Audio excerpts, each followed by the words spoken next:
Hello दोस्तों। आज मैं आप लोग के सामने इंडियन स्टैम्प एक्ट का सेक्शन 5 मैं डिस्कस करने वाला हूँ। Sir, instrument relating to several distinct matter. ठीक है सर, आज मैं इसी के बारे में मैं डिस्कस करने वाला हूँ सर। छोटा टॉपिक है और मैं आपको इसके अंडरस्टैंडिंग के बारे में मैं आपको आज मैं इसका अंडरस्टैंडिंग आपका डेवलप करने वाला हूँ। इसमें sir instrument relating to several distinct matter, इस सेक्शन 5 है सर। ये इंडियन स्टैम्प्ड एक्ट 1899। ठीक है सर। तो सर क्या कहता है सर कहता है सर कि एनी इंस्ट्रूमेंट कंप्राइजिंग और relating to several distinct matter shall be chargeable with the aggregate amount of duty with which separate instrument is comprising or relating to one of such matters would be chargeable under Indian Stamp Act। कहने का क्या मतलब हुआ sir? कहने का मतलब ये हुआ कि सर कोई भी इंस्ट्रूमेंट सर, एनी इंस्ट्रूमेंट, ठीक है सर, कंप्राइजिंग और relating to several district matter यानी कि सर कहने का ये मतलब हुआ सर आपका, ठीक है सर। तो इसमें कहा गया सर कि एक ही इंस्ट्रूमेंट में अगर बहुत सारे उसमें मैटर अगर मेंशन है, ठीक है सर, इंस्ट्रूमेंट एक है और उसमें जो मैटर्स मेंशन की गई हैं वो बहुत सारे मैटर्स हैं, ठीक है सर। तो उस कंडीशन में क्या होगा, उस कंडीशन में सेक्शन 5 क्या बोलती है उसी के बारे में यहाँ पे डिस्कस की गई है कि एनी इंस्ट्रूमेंट कंप्राइजिंग और relating to several distinct matter, यानी कि वो सेवरल डिस्टिंक्ट मैटर से रिलेटेड है sir, related to several distinct matters. ठीक है सर। तो क्या होगा sir, shall be chargeable with the aggregate amount. ठीक है सर, एग्रीगेट अमाउंट इनकी क्या कहता है sir, aggregate amount of duty with which separate instrument is comprising और relating to one such matters. कहने का मतलब सर, मान लीजिए सर मैं अगर आपको एग्जांपल दूं,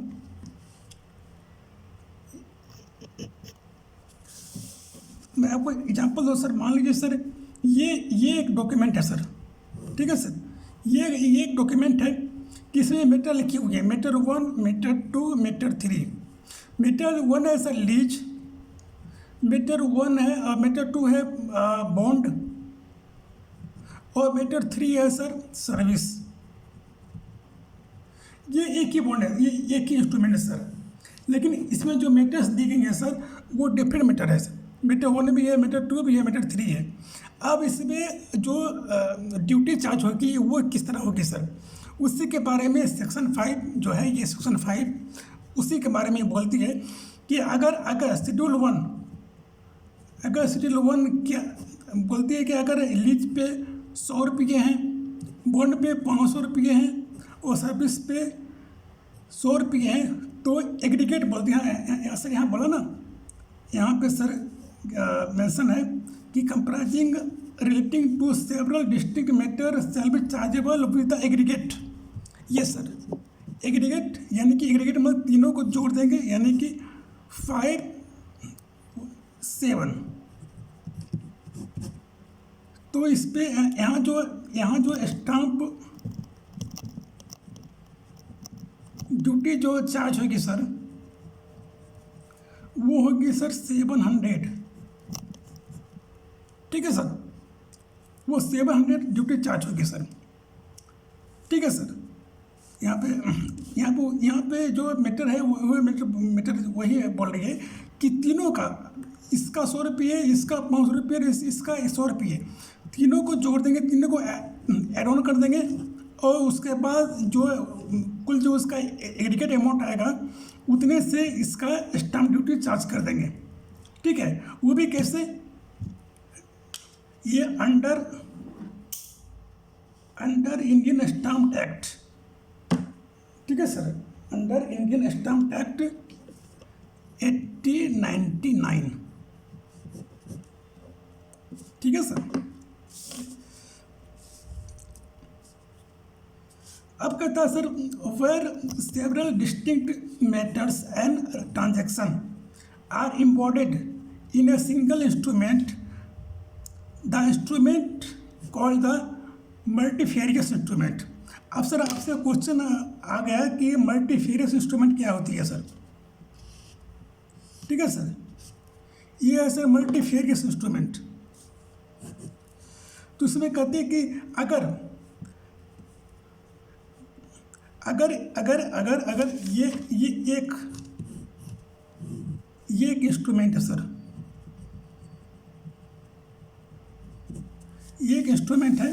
अब पढ़िए सर क्या बोलती है, where several distinct matters and transaction are embodied in a single instrument. यानी कि यहाँ पे इम्बॉडेड का मतलब होता है कि अटैच्ड और कंटेन। इस इंस्ट्रूमेंट डिस्टिंक्ट मैटर भी है सर,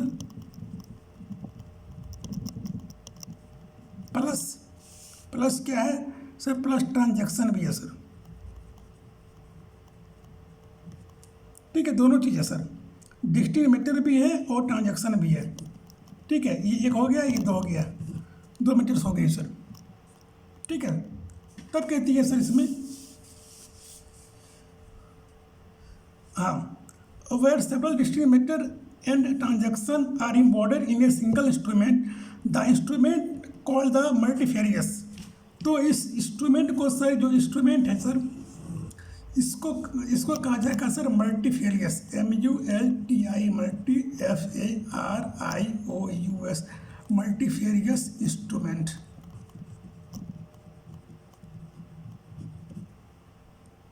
ठीक है सर, चलिए अब आगे बढ़ते हैं सर। ये भी मेरा हो गया और मेरा ये भी हो गया। अब सर आपसे है कि ये डिस्टिंक्ट मैटर होती क्या है सर।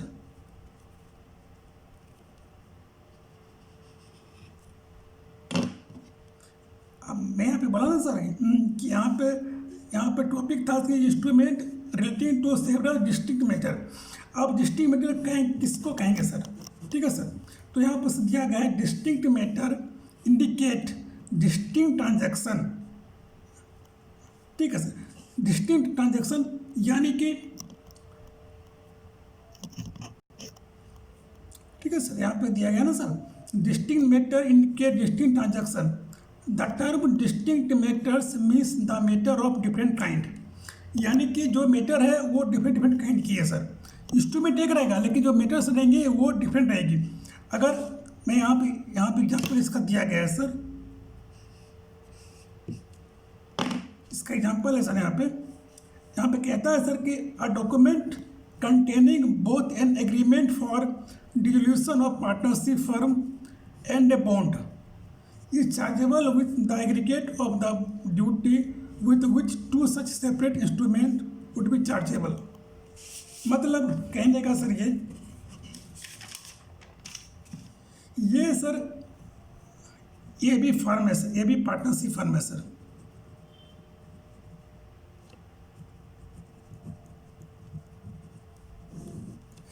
इन्होंने एक एग्रीमेंट बनाई सर। ये एग्रीमेंट है, इनमें दो बातें लिखी हुई है। एक तो लिखी हुई है डिसोल्यूशन की,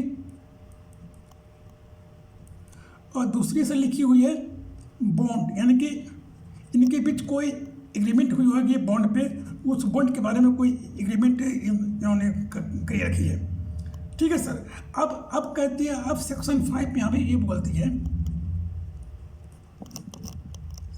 सेक्शन 5 बोलती है कि इस पे जो स्टाम्प ड्यूटी चार्ज होगी, इस पे जो स्टाम्प ड्यूटी चार्ज होगी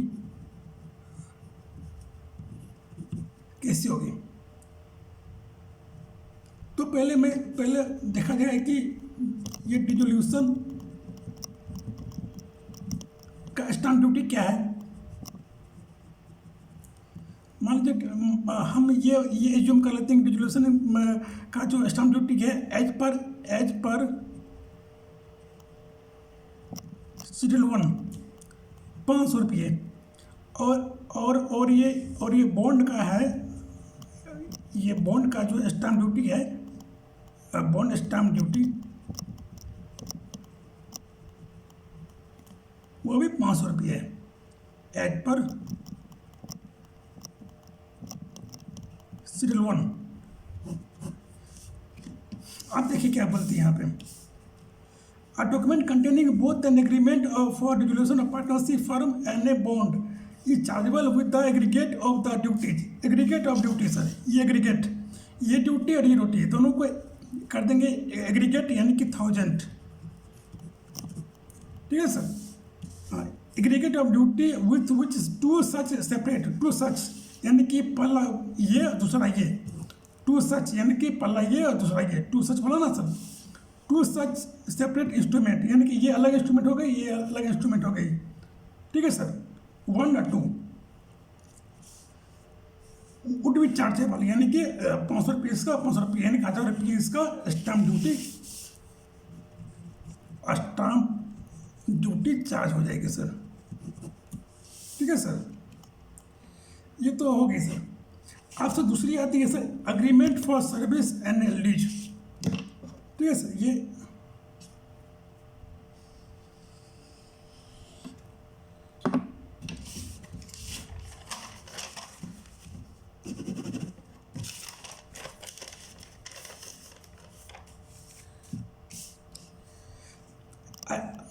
agreement for service and lease,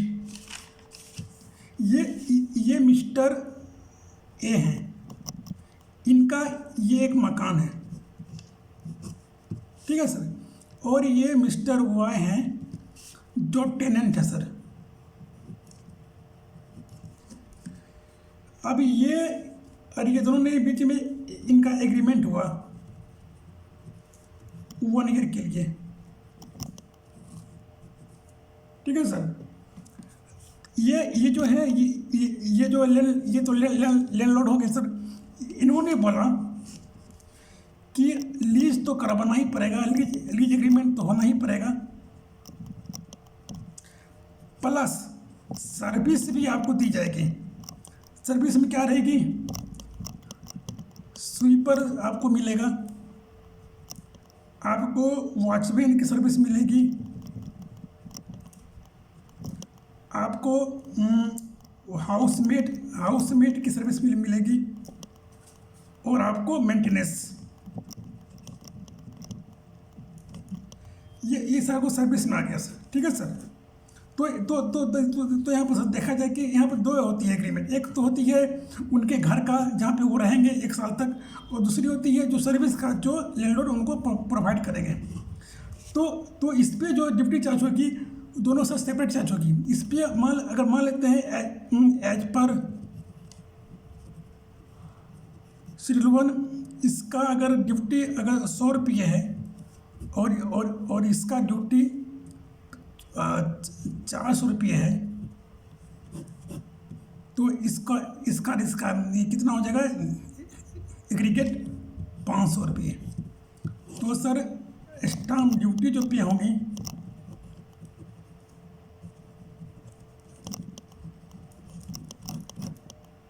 ₹500 से पे होगी।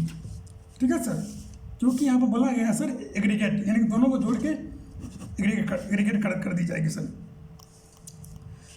अब सर लास्ट टॉपिक आती है सर, वो कौन से मैटर हैं जो जिसको कि हम डिस्टिंक्ट मैटर इंटरटेन नहीं करेंगे sir. Following matters are not considered to be distinct matter. अब यहाँ पे क्या है सर, यहाँ पे sir an agreement to refer any dispute whatever arising out of contract. मैं इसको समझाता हूँ सर यहीं पे। ये एक्स और वाई ये दो पार्टनर हैं सर, ठीक है सर। ये एक्स पार्टनर है और ये वाई पार्टनर है। इन दोनों की पार्टनरशिप फर्म है एक्स वाई, ठीक है सर। इन्होंने एक एग्रीमेंट ड्राफ्ट की, ठीक है सर, कि अगर 1 ईयर के अंदर अगर कोई भी डिस्प्यूट अराइज हुई तो हम लोग जाएंगे ट्राइब्यूनल या फिर आर्बिट्रल, ठीक है सर। तो ये तो एग्रीमेंट इनका हो गया, और एग्रीमेंट में लिखा गया था अगर डिस्प्यूट होती है तो हम लोग जाएंगे ट्राइब्यूनल के पास। तो सर देखा जाए तो इसमें ये मैटर एक ही है सर, ठीक है सर। ये एक ही मैटर है। अगर इन दोनों के बीच में अगर डिस्प्यूट नहीं होती है 1 ईयर के अंदर तो ये लोग यहाँ नहीं जाएंगे, तो ये लोग आर्बिट्रल या ट्राइब्यूनल के पास नहीं जाएंगे। अगर होती है तो ये दोनों पार्टनर आर्बिट्रल को अप्रोच करेंगे। तो as a section 5 Indian stamp act का ये बोलता है कि इस तरह के मैटर को डिस्टिंक्ट मैटर नहीं बोला जाएगा सर, ठीक है सर। इस तरह के मैटर को डिस्टिंक्ट मैटर नहीं बोला जाएगा, ठीक है। तो सर यही सेक्शन 5 बोल रहा था। और मैं नेक्स्ट वीडियो में आपको सेक्शन 6 और टाइप ऑफ स्टैम्प ड्यूटी के बारे में बताने यानी कि बताऊंगा आपको। सेक्शन 5 तो आज हो गया। अब मैं नेक्स्ट वीडियो में आपको टाइप ऑफ स्टैम्प ड्यूटी,